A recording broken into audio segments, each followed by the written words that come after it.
എല്ലാവർക്കും നമസ്കാരം. ഞാൻ അനസ്, നിംബസിലെ മലയാളം അധ്യാപകനാണ്. നിങ്ങൾക്ക് ഏറെ പരിചയമുള്ള മുഖമായിരിക്കേണ്ടത്.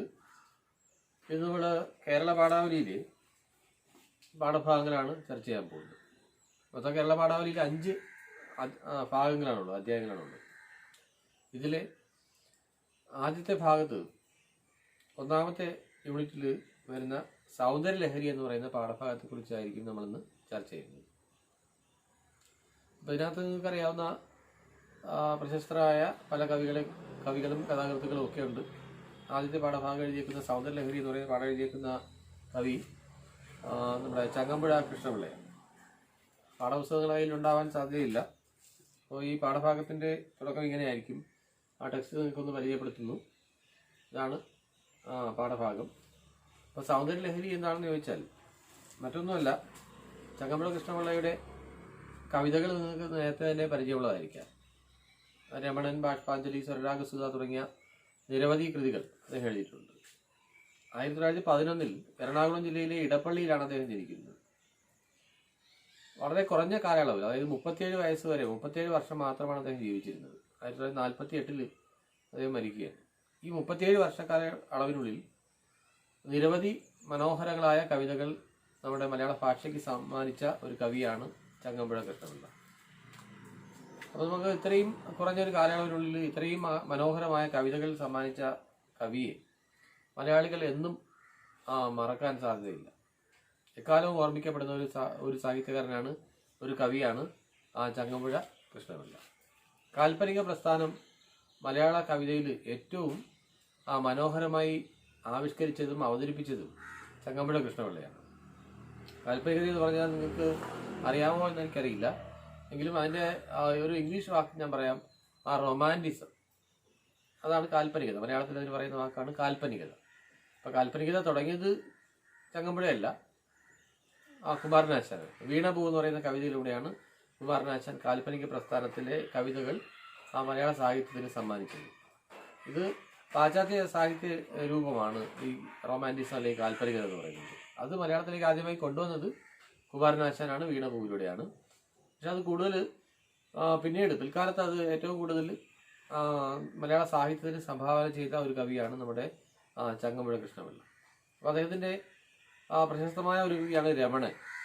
തൻ്റെ ആത്മസുഹൃത്തായിരുന്ന സുഹൃത്തിൻ്റെ നിര്യാണത്തെ തുടർന്ന് അതിൽ വ്യസനിച്ചുകൊണ്ട് അദ്ദേഹം എഴുതിയ ഒരു കവിതയാണ്. ഇടപ്പള്ളി രാഘവൻ പിള്ള എന്ന് പറയുന്ന ചങ്ങമ്പുഴയുടെ ഉറ്റ ചങ്ങാതി മരണം സംഭവിച്ചപ്പോൾ അല്ലെങ്കിൽ മരണമടഞ്ഞപ്പോൾ അതിൽ ദുഃഖിതനായി തീർന്ന ചങ്ങമ്പുഴ കൃഷ്ണപിള്ള എഴുതിയ കവിതയാണ് രമണൻ. മലയാളത്തിൽ ഏറ്റവും കൂടുതൽ സംസാര വിഷയമായിട്ടുള്ളതും അതുപോലെ തന്നെ ഏറ്റവും കൂടുതൽ പ്രചാരം നേടിയതും ഏറ്റവും കൂടുതൽ ആളുകൾ വായിച്ചതും പിന്നീട് സിനിമയാക്കി മാറ്റിയതുമായ ഒരു കവിതയാണ് രമണൻ.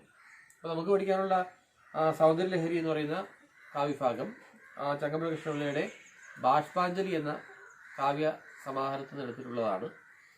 അപ്പോൾ ഇതൊക്കെയാണ് നമ്മൾ കവിയെക്കുറിച്ച് പറയുമ്പോൾ നമുക്ക് മനസ്സിലാക്കാനുള്ളത്. ഇതിൻ്റെ കവിതകളിൽ ഏറ്റവും കൂടുതൽ കാണപ്പെടുന്നത് പ്രകൃതിയെക്കുറിച്ചുള്ള വർണ്ണനയാണ്. അതാണ് സൗന്ദര്യലഹരി എന്നുള്ള പാഠത്തിൻ്റെ പേര് തന്നെ സൂചിപ്പിക്കുന്നത്. പ്രകൃതിയിലെ മനോഹരമായ ഈ കാഴ്ചകൾ എത്ര വർണ്ണിച്ചാലും തീരാത്തൊരു കവിയാണ് ചങ്ങമ്പുഴ കൃഷ്ണപിള്ള. അപ്പോൾ പ്രകൃതിയെ ഇത്രയധികം ആരാധിക്കുകയും ബഹുമാനിക്കുകയും സ്നേഹിക്കുകയൊക്കെ ചെയ്ത കവിയുടെ രചനാ പാടവം നമുക്ക് ഈ പാഠഭാഗത്ത് അല്ലെങ്കിൽ സൗന്ദര്യലഹരി എന്ന് പറയുന്ന ഈ പദ്യത്തിൽ കാണാൻ കഴിയും. എത്ര മനോഹരമായ ഈ പ്രകൃതി നമ്മൾ നിത്യേന കാണുന്ന കാഴ്ചകളാണ്. പക്ഷേ കവിക്ക് അത് തൻ്റെ കവിതയിലൂടെ അവതരിപ്പിക്കാൻ കഴിയുന്നു.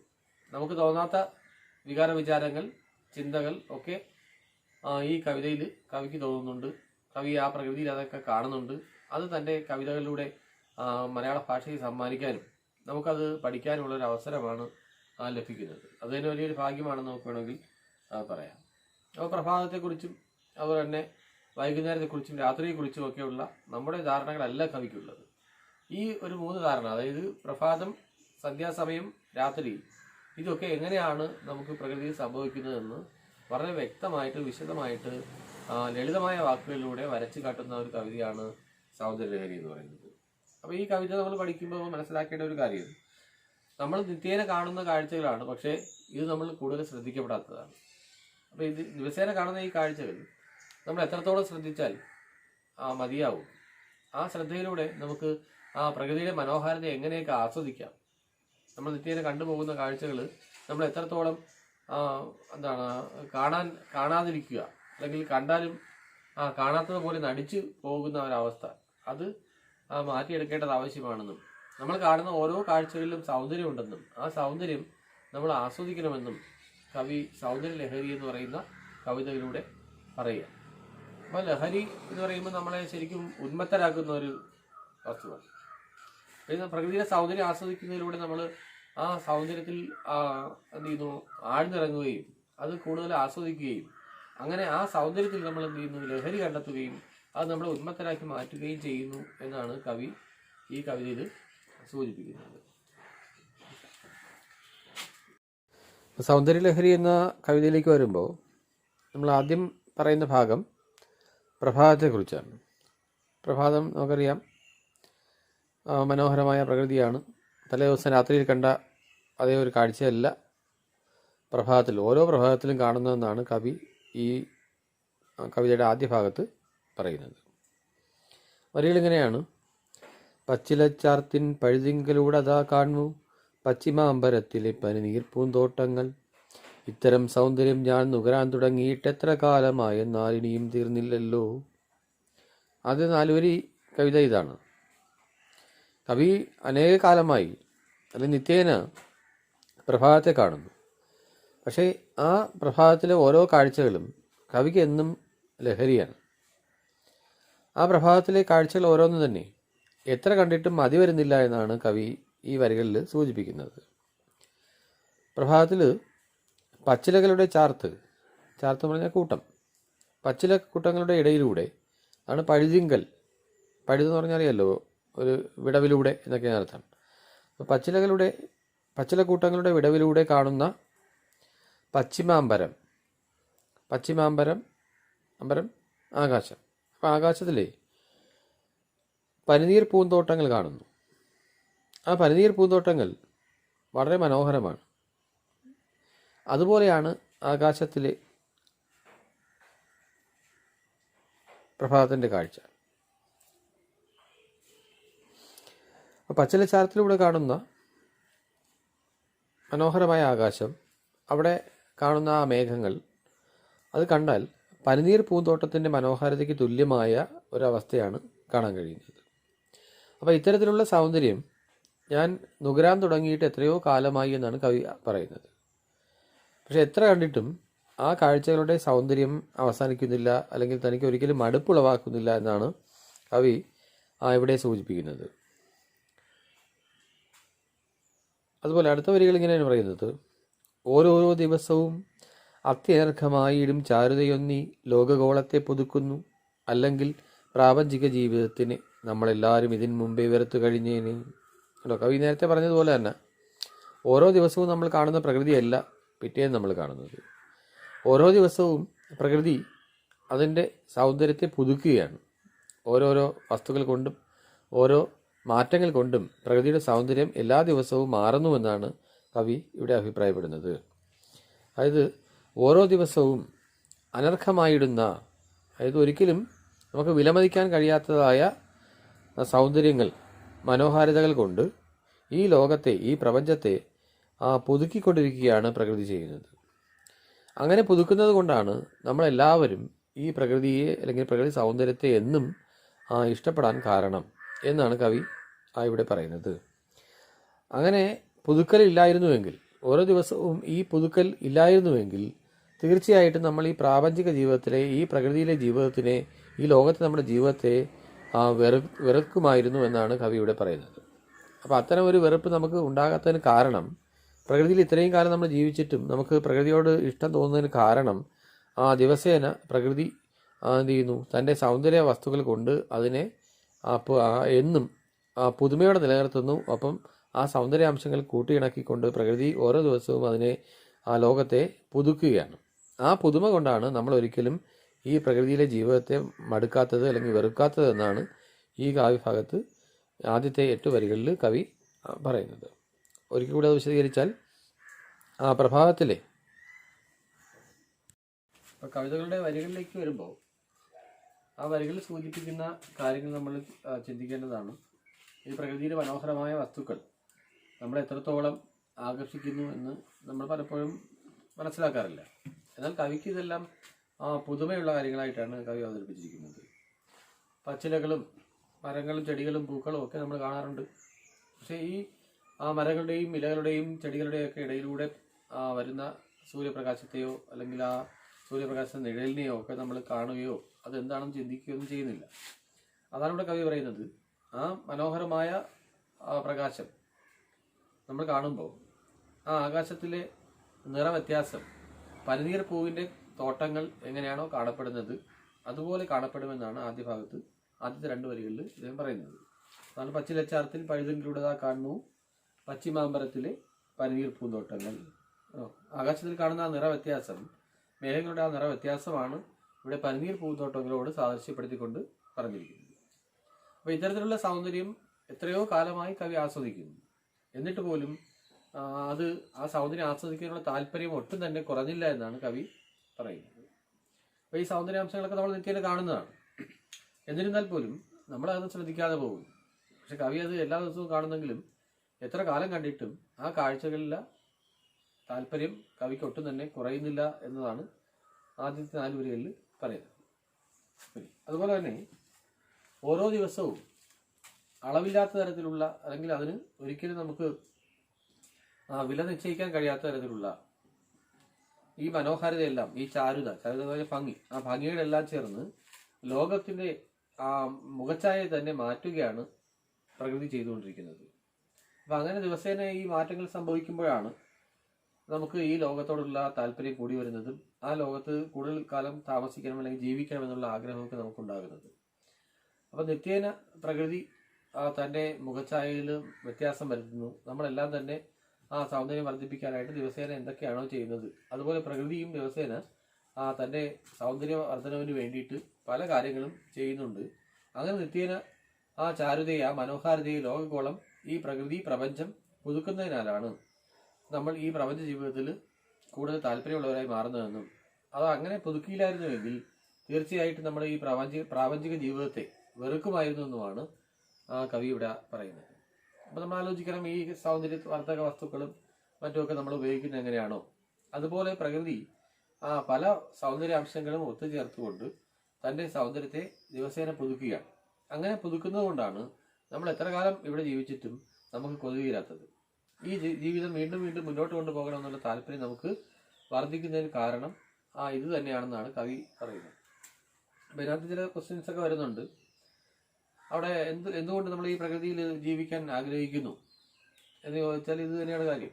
അവിടെ പ്രകൃതിയുടെ സൗന്ദര്യം അത് ഓരോ ദിവസവും ഓരോ രീതിയിലാണ്. ഒരിക്കലും അതിനെന്ത് ചെയ്യുന്നില്ല, മടുപ്പുളവാക്കുന്നില്ല, അല്ലെങ്കിൽ നിത്യേന അത് എന്ത് ചെയ്യുന്നു, കൂടുതൽ നമ്മളെ ജീവിക്കാൻ പ്രേരിപ്പിക്കുന്ന ഘടകമായിട്ട് മാറുകയാണ്. അപ്പോൾ അതുപോലെ തന്നെ ഈ സൗന്ദര്യാംശങ്ങളിൽ എത്ര കാലം നമ്മൾ നുകരുക, ആസ്വദിച്ചാലും ഒരിക്കലും നമുക്ക് മടുപ്പുളവാകുന്നില്ല. അതുകൊണ്ട് തന്നെയാണ് നമ്മൾ ദീർഘായുസ്സോടു കൂടി ജീവിക്കണമെന്നൊക്കെ എല്ലാവരും ആഗ്രഹിക്കുന്നത്. എത്ര കാലം ജീവിച്ചാലും നമുക്ക് മടുപ്പ് തോന്നാത്തതും അതുകൊണ്ട് തന്നെയാണ്. അപ്പോൾ പ്രകൃതിയിലെ ഈ ജീവിതം ഏറ്റവും വലിയ അനുഗ്രഹമാണ് എന്നാണ് കവിയുടെ സൂചിപ്പിക്കുന്നത്. ഈ പ്രപഞ്ചത്തിലെ കാഴ്ചകൾ ഓരോന്ന് കാണാനും കണ്ട് ആസ്വദിക്കാനും അതിൽ മുഴുകി അല്ലെങ്കിൽ അത് ലയിച്ച് ജീവിക്കുവാനും നമുക്ക് ഏറ്റവും സന്തോഷമുള്ള കാര്യമാണ്. അങ്ങനെ പ്രകൃതി ദിവസേന പുതുക്കുന്നത് കൊണ്ടാണ്, തൻ്റെ സൗന്ദര്യം പുതുക്കുന്നത് കൊണ്ടാണ് നമ്മളെല്ലാവരും ഇവിടെ ജീവിക്കാൻ ആഗ്രഹിക്കുന്നതെന്നും അല്ലെങ്കിൽ നമ്മൾ പ്രപഞ്ച ജീവിതത്തെ നമ്മൾ വെറുക്കുമായിരുന്നുവെന്നുമാണ് ഈ വരികളിലൂടെ സൂചിപ്പിക്കുന്നത്. ഇനി അടുത്തതായിട്ട് പറയുന്നത് നമ്മുടെ പ്രകൃതിയിലെ മറ്റൊരു കാര്യമാണ്. അതായത് പ്രഭാതത്തിൽ പ്രകൃതി എങ്ങനെ കാണപ്പെടുന്നു അല്ലെങ്കിൽ പ്രകൃതിയിലെ അവസ്ഥകൾ എങ്ങനെയാണ് എന്ന് സൂചിപ്പിക്കുന്നതാണ് അടുത്ത ഒരു ഭാഗം. അപ്പോൾ ഈ ഭാഗം എല്ലാവർക്കും മനസ്സിലായി കാണുമെന്നാണ് എൻ്റെ വിശ്വാസം. അപ്പോൾ അടുത്ത ഭാഗത്തിലേക്ക് വരുമ്പോൾ ആ പ്രഭാതത്തിൽ എങ്ങനെ ആകാശം കാണപ്പെടുന്നു എന്നുള്ളതാണ്. അവിടെ സിന്ദൂരപൂരം പൂശിയതുപോലെ കാണപ്പെടുന്ന പ്രകൃതി എന്നാണ് പറയുന്നത്. സിന്ദൂരപൂരം എന്ന് പറഞ്ഞാൽ നമുക്കറിയാം ഇളം ചുവപ്പുള്ള നിറമാണ്. ആ നിറം ആകാശത്ത് കാണുന്നത് എപ്പോഴാണ്? പ്രഭാതത്തിലാണ്. സൂര്യൻ ഉദിച്ചു വരുന്ന ആ ഒരു സമയത്താണ് കൂടുതൽ എന്ത് ചെയ്യുന്നത്, സിന്ദൂരത്തിൻ്റെ നിറം നമ്മൾ ആകാശത്ത് കാണപ്പെടുന്നത്. അപ്പോൾ അങ്ങനെ കാണുമ്പോൾ നമ്മൾ അതിനെ പലപ്പോഴും നമ്മൾ കാണാറില്ല. കാരണം നമ്മൾ പ്രഭാതത്തിൽ എഴുന്നേൽക്കുന്ന സ്വഭാവം നമുക്ക് കുറവായിരിക്കും.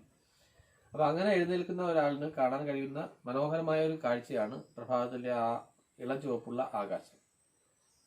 ആ വരിയിൽ ഇങ്ങനെയാണ്: പൂർവ്വതിങ്മുഖത്തിങ്കൽ സിന്ദൂരപൂരം പൂശി പൂവിനെ ചിരിപ്പിച്ചു വന്നെത്തും പുലരിയും മുല്ലമൊട്ടുകൾ വാരി വാനിങ്കൽ വിതറിക്കൊണ്ട് ഉല്ലാസഭരിതയായി അണയും സന്ധ്യാശ്രീയും വാനിൽ ഉല്ലസിച്ചിടും വാർമതി ഒഴുക്കുന്ന പൂനിലാവിങ്കൽ കുളിച്ചെത്തിനും രജനിയും എന്തിനീ പ്രകൃതിയിൽ സൗന്ദര്യമയമായുള്ളതും ആ ജീവിതത്തെ മധുരിപ്പിച്ചിരുന്നു.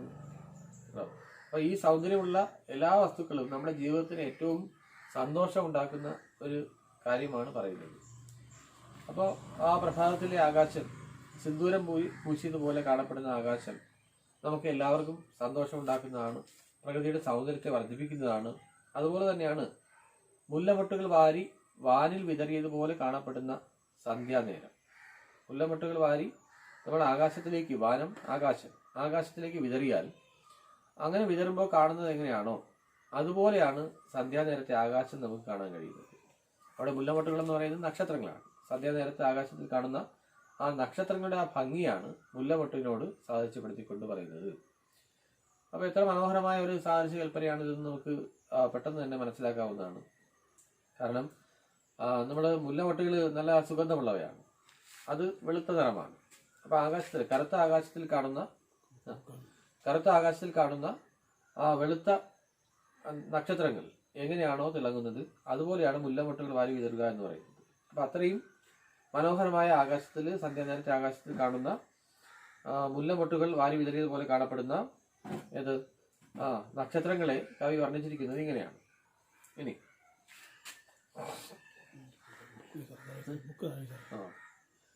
അപ്പോൾ ആകാശത്ത് കാണപ്പെടുന്ന നക്ഷത്രങ്ങൾ, സന്ധ്യാനേരത്ത് കാണപ്പെടുന്ന നക്ഷത്രങ്ങൾ വളരെ മനോഹരമാണ്. അപ്പോൾ അത്തരം നക്ഷത്രങ്ങൾ നമുക്ക് എന്ത് ചെയ്യുന്നു? സന്ധ്യാനേരത്തെ നമുക്ക് ഏറ്റവും പ്രിയങ്കരമാക്കി മാറ്റുന്നതിന് സഹായിക്കുന്നുവെന്ന് കവി ഇവിടെ സൂചിപ്പിക്കുന്നു. അതുപോലെ തന്നെ ഇനി കുറച്ചുകൂടെ രാത്രിയാകുമ്പോഴേക്കും ആകാശത്ത് കാണപ്പെടുന്ന ചന്ദ്രൻ, നിലാവ്, വാനിൽ ഉല്ലസിച്ചിരുന്ന വാർമതി ഒഴുക്കുന്ന പൂനിലാവുകൾ കുളിച്ചത്തിലും രജനി രാത്രി. അപ്പോൾ രാത്രിയിൽ ആകാശത്തിൽ കാണുന്ന നക്ഷത്രങ്ങളും അതുപോലെ തന്നെ ചന്ദ്രനും, ആ ചന്ദ്രന്റെ പ്രകാശം അല്ലെങ്കിൽ ആ നിലാവിൽ കുളിച്ചു നിൽക്കുന്ന പ്രകൃതിയും നമുക്ക് എന്ത് ചെയ്യുന്നു? വളരെയധികം സന്തോഷം ജനിപ്പിക്കുന്നതാണ്. ആ പ്രകൃതിയെ ഏറ്റവും കൂടുതൽ മനോഹരമാക്കുന്ന ഒരു വസ്തുവാണ് അതായത് ചന്ദ്രന്റെ പ്രകാശം അല്ലെങ്കിൽ നക്ഷത്രങ്ങൾ, ഇവയെല്ലാം. അപ്പം നക്ഷത്രങ്ങളും അതുപോലെ തന്നെയാണ് നിലാവും ഒക്കെ എന്ത് ചെയ്യുന്നു? പ്രകൃതിയെ കൂടുതൽ മനോഹരമാക്കി മാറ്റുന്നു. അപ്പോൾ ഇത്തരത്തിൽ പ്രഭാതമായിരുന്നാലും വൈകുന്നേരമായിരുന്നാലും അതുപോലെ സന്ധ്യാനേരമായിരുന്നാലും രാത്രിയായിരുന്നാലും ഒക്കെ പ്രകൃതിയെ ഏറ്റവും കൂടുതൽ മനോഹരമാക്കുന്ന കാഴ്ചയാണ് നമുക്ക് ഇവിടെ കാണാൻ കഴിയുന്നത്. അല്ലെ, കവി ഇതൊക്കെ ഏറ്റവും സൗന്ദര്യമുള്ള വസ്തുക്കളായിട്ട് എണ്ണുന്നു. അത് പ്രകൃതിയെ കൂടുതൽ മനോഹരമാക്കി മാറ്റാൻ സഹായിക്കുന്നു എന്ന് പറയുന്നു. അങ്ങനെ ചുരുക്കത്തിൽ ഈ പ്രകൃതിയിൽ കാണുന്ന നമ്മൾ സൗന്ദര്യ വസ്തുക്കൾ എന്ന് പറയുന്ന ഏതൊരു വസ്തുവും നമ്മൾ എന്ത് ചെയ്യുന്നുണ്ട്? പ്രകൃതിയുടെ സൗന്ദര്യത്തെ വർദ്ധിപ്പിക്കുന്നുവെന്നും ആ സൗന്ദര്യ വസ്തുക്കളാണ് നമ്മളെ ജീവിക്കാൻ പ്രേരിപ്പിക്കുന്നതെന്നുമാണ് ഈ വരികളിൽ സൂചിപ്പിക്കുന്നത്. അതാണ് ഈ വരികൾ സൂചിപ്പിക്കുന്ന എന്തിനീ പ്രകൃതിയിൽ സൗന്ദര്യമയമായുള്ളതും ആ ജീവിതത്തെ മധുരിപ്പിച്ചിരുന്നു. ജീവിതത്തെ ഏറ്റവും കൂടുതൽ മധുരിപ്പിക്കുന്ന ആ കാര്യങ്ങളാണ് പ്രഭാതം, അതുപോലെ തന്നെ വൈകുന്നേരം അല്ലെങ്കിൽ സന്ധ്യാനേരം, രാത്രി. ഈ സമയത്തൊക്കെ നമ്മൾ ആകാശത്തിലും പ്രകൃതിയിലും കാണുന്ന ഓരോ കാഴ്ചകളും അവയൊക്കെയാണ് ഏതൊക്കെ?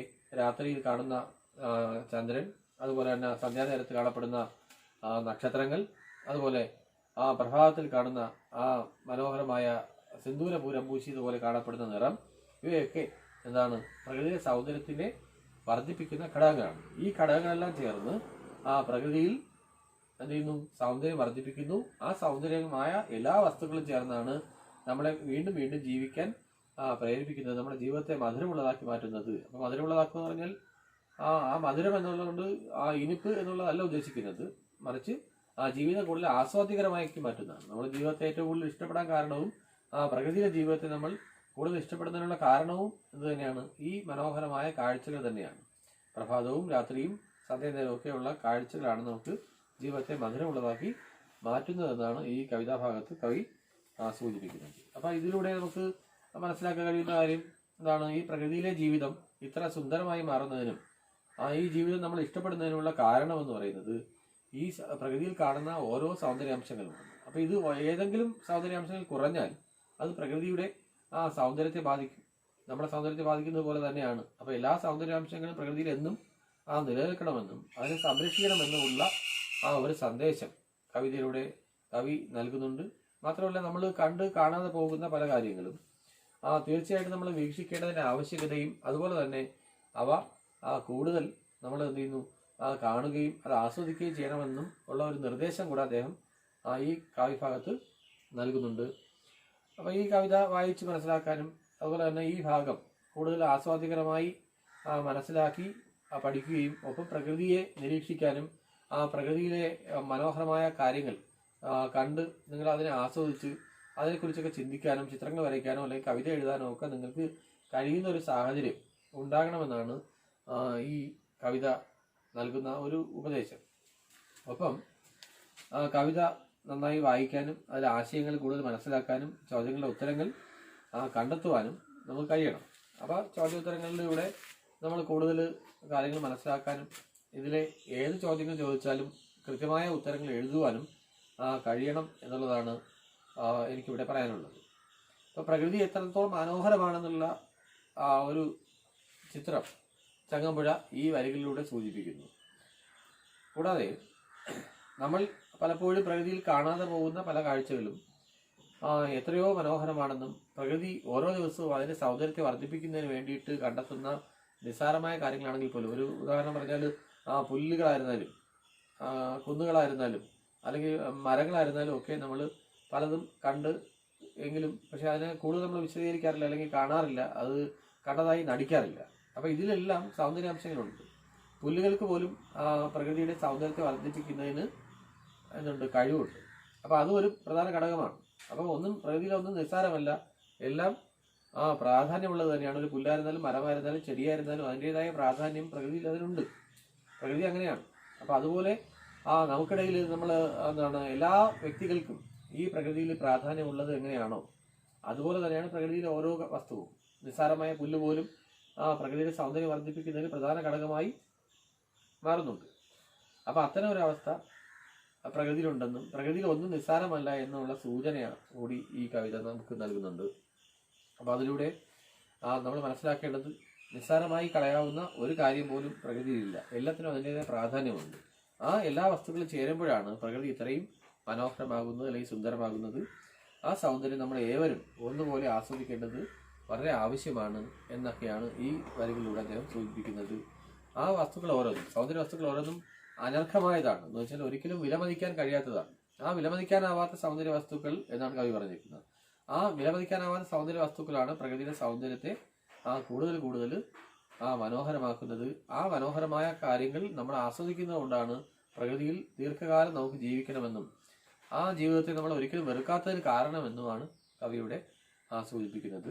അപ്പോൾ ഇത്തരത്തിലുള്ള കാഴ്ചകൾ, അതായത് രാത്രിയായിരുന്നാലും പകലായിരുന്നാലും വൈകുന്നേരമായിരുന്നാലും സന്ധ്യാനേരമായിരുന്നാലും പ്രകൃതിയിൽ സൗന്ദര്യമുണ്ട്. ആ സൗന്ദര്യം ഒരുപക്ഷെ നമ്മൾ വീക്ഷിക്കുന്നില്ല എന്നുള്ളത് സത്യമായിരിക്കാം. അപ്പോൾ പകലാണോ കൂടുതൽ ഭംഗി അതോ രാത്രിയാണോ കൂടുതൽ ഭംഗി എന്ന് ചോദിച്ചാൽ നമുക്ക് വ്യക്തമായ ഉത്തരം നൽകാൻ കഴിയില്ല. പകലായിരുന്നാലും രാത്രിയായിരുന്നാലും പ്രകൃതിയിൽ സൗന്ദര്യമുണ്ട്, അത് വ്യത്യസ്തമാണെന്നേ ഉള്ളൂ. പക്ഷെ ആ സൗന്ദര്യത്തിന് കുറവൊന്നുമില്ല. അപ്പോൾ ഇത്തരം സൗന്ദര്യം നമ്മൾ ആസ്വദിക്കണം, അത് നമ്മൾ കാണണം. അത് നമ്മുടെ ജീവിതത്തിനിടയിൽ നമുക്ക് കിട്ടാവുന്ന ഏറ്റവും വലിയ ഭാഗ്യമാണ്, സൗഭാഗ്യമാണെന്നാണ് കവി ഈ വരികളിലൂടെ സൂചിപ്പിക്കുന്നത്. ഒപ്പം നമ്മൾ ഈ വരികളുടെ ആശയങ്ങൾ മാത്രമല്ല കൂടുതൽ കാര്യങ്ങൾ ചിന്തിക്കുമ്പോൾ നമുക്ക് ഇതെല്ലാം മനസ്സിലാക്കാൻ കഴിയുന്നതാണ്. അപ്പോൾ ഇത്തരം വരികൾ കൂടുതൽ നിങ്ങൾ വായിച്ച് അതിൻ്റെ ആശയങ്ങൾ മനസ്സിലാക്കുക, കൂടുതൽ സൗന്ദര്യ വസ്തുക്കൾ എന്തൊക്കെയുണ്ട് പ്രകൃതിയിലെന്ന് കണ്ടെത്തുക. അങ്ങനെ കണ്ടെത്തി ഈ കവിത ആസ്വദിക്കണം. ചങ്ങമ്പുഴയുടെ കവിതകൾക്കുള്ള ഒരു വലിയ പ്രത്യേകത അതാണ്.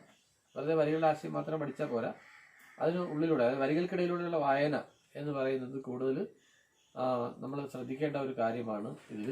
ഇതാണ് ചങ്ങമ്പുഴയുടെ ഈ കവിതയുടെ ആദ്യ ഭാഗത്ത് പറയാനുള്ള പ്രധാനമായ കാര്യം.